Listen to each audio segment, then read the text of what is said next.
बिस्मिल्लाहिर्रहमानिर्रहीम। अस्सलाम वालेकुम व्यूअर्स, आई होप आप सब खैरियत से होंगे। हाँ जी व्यूअर्स, आज हम आपसे चना पुलाव की रेसिपी शेयर कर रहे हैं जो नहायत ही टेस्टी बनेगा। सबसे पहले एक देचका ले लिया, उसमें हस्बे ज़रूरत हमने घी ऐड कर दिया और साथ में 2 दरमियाने साइज़ के प्याज बारीक काट के इसमें हमने ऐड कर दिए। अब प्याज जो है इसको आपने अपने पसंद के मुताबिक लाइट गोल्डन या डार्क गोल्डन कर लेना है।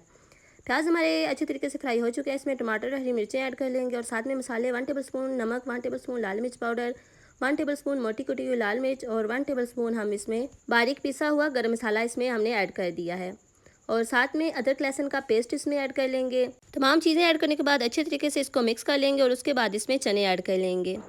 इस रेसिपी को बनाने के लिए सफ़ेद चने हमने यूज़ किए हैं। सफ़ेद चने जो हैं वो अच्छे तरीके से बॉयल हो चुके हैं। हमने तकरीबन 5 मिनट तक इनको अच्छे तरीके से प्रेशर कुकर में बॉयल कर लिया है।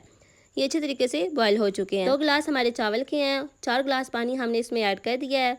अब अच्छे तरीके से जब तक बॉयल आता है तब तक वेट कर लेते हैं। हाँ जी व्यूअर्स, बॉयल आना स्टार्ट हो गया है। अब इसमें चावल ऐड कर लेंगे। चावल ऐड करने के बाद अच्छे तरीके से मिक्स कर लेंगे और जब तक कि चावल अच्छे तरीके से गहरे ना हो जाएं तब तक पका लेंगे। हाँ जी व्यूअर्स, चावल गहरे हो चुके हैं। मज़ीद इनको 2 मिनट तक पका लेंगे और फिर दम पर लगा देंगे। तकरीबन 4 से 5 मिनट तक हम इनको दम पर रखेंगे।